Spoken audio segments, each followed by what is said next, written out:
As you know, our current setup is a 30-foot Volvo 780 heavy-duty truck carrying our two Can-Am Spyders with a generator on the hitch that pulls a 40-foot fifth wheel, towing a 9-foot Freedom Hauler trailer with the smart car. So we have to find campground sites that are a minimum of 80 feet long in order to detach. We started to talk about getting something smaller to camp in when we take shorter trips, say for 2 weeks or less, or for weekend getaways within about 250 miles. We're Dave and Karen from Wax on Wheels. We travel with our heavy-duty truck Leroy, our two Can-Am motorcycles, our DRV Dixie, and our smart car Zippy. Don't forget to subscribe and click on that bell to be notified when we post a new video. You know, we aren't getting any younger, and if you have seen us load and unload our Spyders, you know it takes some very well worth it time and work. But we were thinking for those trips that don't require the Spyders, just have a smaller RV we could pull with an old Suburban, and then we'd have a vehicle we could run around in as well. Plus, we could fit into state parks and other campgrounds that can't accommodate big rigs. Of course, we'd still have Leroy and Dixie, our heavy-duty truck, and fifth wheel for the long trips.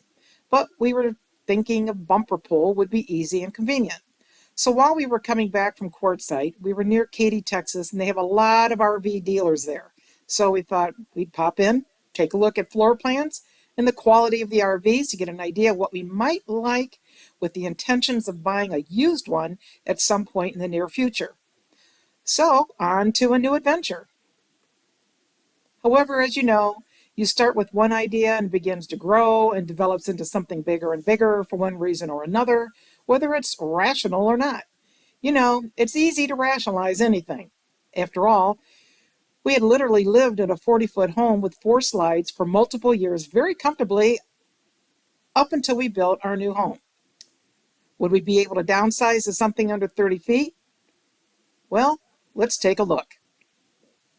We had read and heard that the JCO was one of the better built RVs of this size, so we started there with the JCO J-Flight SLX 210 QB, which is 21 feet long.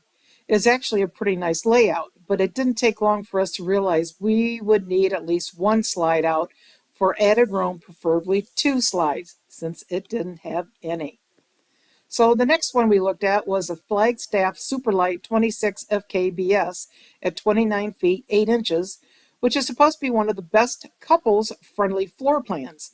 This actually was a really nice layout, and with the kitchen in the front, it had lots of counter space and more storage than expected. We also liked how you could get to the bathroom 2 ways. It felt roomy. The only downside was the queen bed. We really need a king. And of course, at only 6,800 pounds, it just doesn't feel that, I guess a nice way to put it is substantial. But we really like this one. I guess we have been spoiled with a fifth wheel with tons of storage and weighing in at over 16,000 pounds dry. So then we started talking about how our 2005 Suburban with nearly 250,000 miles on it may not be the best vehicle to use as it is pretty worn out. So we didn't want to go out and buy a new, to us, tow vehicle plus a trailer. So then we started to think, well, we still have Zippy, our smart car, and the Freedom Hauler trailer that we are using behind the fifth wheel. Maybe we could get a Class C and pull Zippy behind us on the tote so we'd have a run-around vehicle. You know, the wish list starts to grow and quote-unquote rationalization kicks in. We knew we didn't want a Class A because we want more material in front of us for safety, but also wanted to be able to take our RV into any truck repair shop if needed. Whereas a diesel pusher can't be taken just anywhere to get service, and we already know we love diesel engines for their torque and power. So we started a new search for Class C motorhomes by taking a look at the JCO Red Hawk 24B, which is 26 feet 8 inches long. It has a 7.3-liter V8 engine that produces 325 horsepower. It is built on a Ford E450 chassis and has a towing capacity of 7,500 pounds. It had a very long slide all on one side. It definitely felt roomier, but the bedroom didn't have privacy, and it definitely did not have the beefiness we were looking for, nor the tow capacity we would be comfortable with. So we moved on to the Super Cs, which are essentially a more robust, heavy-duty version of a Class C. They're built on a commercial truck chassis, offering greater power, towing capacity, and stability, while retaining the maneuverability of a Class C.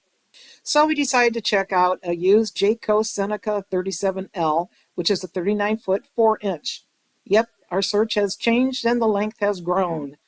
However, our current total length is 77 feet long. A 40-foot RV with a Freedom hauler with our smart car would be 49 feet long.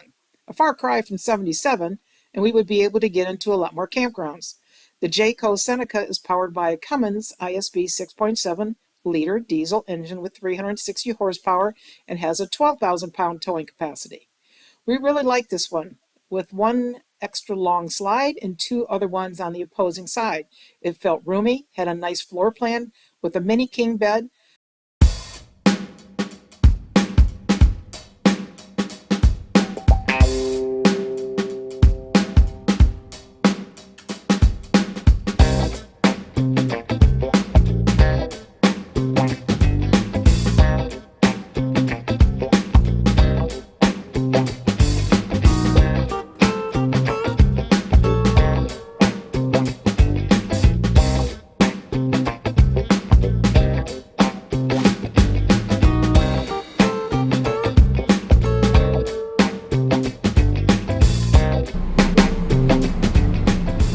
How long have you guys had this on the lot? Maybe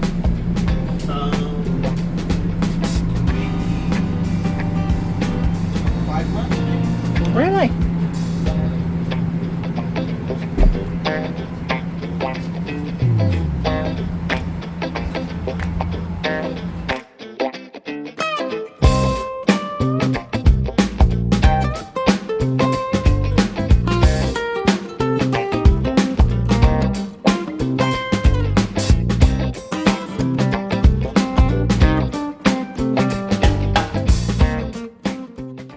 For comparison, we also looked at the Dynamax DX 37TS, which is 39 feet 2 inches.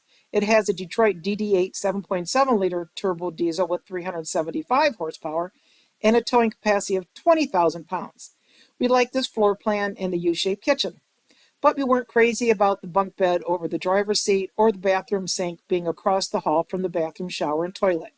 We also liked a floor plan that had two opposing slides in the bedroom to give you extra room to change clothes, which this one did not have. However, we liked having more horsepower and the 20,000-pound towing capacity, but Dave was hoping for a bigger engine. We looked at many more RVs and floor plans, but wanted to show you a few that we looked at. So now, we are looking at bigger RVs, and Dave gets the idea that we could get a stacker trailer for the Spyders and Zippy to pull behind us. Say what? Well, part of our current thought process is, being that we aren't getting any younger, we would like to have a simpler method to load the Spyders and the smart car, preferably without any ramps. You probably don't know this because we have never posted it on YouTube, but Dave has bulging discs and arthritis in L1 through 5. That's the 5 lower back lumbar disc on his spine, which creates a lot of pain in his lower back and right leg. Dave has had several nerve blocks in his lower back over the past few years, and just a year ago went under an ablation process on his lower back, which so far has had great results. Before the ablation, he could just turn right, pick up a pencil, get out of bed, or just walk around, and suddenly he would be incapacitated. Initially, it would happen just a few times a year and be down and out for about 3 days. But last year it started happening nearly every 6 weeks. We'd be down and out up to a week. And that meant do as little movement as possible until it got better with muscle relaxers and pain meds. Surgery wasn't something Dave wanted to go through, nor did the doctor think it was bad enough for that yet. Grandfather Time was starting to get a hold of him, and dragging the ramps from the back of the truck to the Freedom hauler was becoming a painful chore. So what we thought would be the answer was not, that being the spider lift he was building. Many of you followed his build and have been wondering when he would finish his spider lift on the back of the truck. His intentions were to finish it the following summer, but unfortunately was not able to finish the project as his back got worse and was told if he continued to aggravate his back, he'd be in more pain, could totally blow out a disc, and soon it would not be able to feel his right leg. Even if the lift were completed, it would still require quite a bit of bending, squatting, and crawling to tie down the spiders. So, sorry to say, the lift build had to come to an end. So now that we have rationalized in our minds, to look at Super Cs, Dave got the idea of towing a stacker trailer. One where you could drive a spider up the ramp on the back of the trailer, lift it up with a hydraulic fork post lift, then drive the other spider up the ramp underneath the lift, and then drive Zippy up in the back of the trailer behind the second spider with minimal tie downs. So now Dave is wondering about the tow capacity of an RV, and I'm wondering how long will we be, and I'm back looking at big rig extra long campsites at campgrounds again. Mind you, we don't want a double tow and be even longer than we currently are. So just for poop and giggles, we contacted a couple of custom trailer companies and gave them our amateur drawings of what we were looking for to see what it would cost and what it would weigh with everything on board. Come to find out, it would be over 13,500 pounds. So now some of the Super Cs we were looking at would not have the towing capacity needed, and there was a huge question in our minds, especially Dave's, about climbing uphill with any kind of trailer with only a 360 horsepower engine. And the cost, if we could even find anybody who would build this, was going to be really nasty. So Dave decided to take the Super C for a drive to see how the power felt, and he did not feel comfortable with the power as he was having to floor it just to merge and keep up with traffic without a trailer. Well, Dave was spoiled by the D16 Volvo engine he has with 600 horsepower, so more discussion took place. If you get a stacker trailer, you need the towing capacity and enough power to get up and move. So now what? What are you going to drive to do that? Do you really need to bring the spiders on every trip?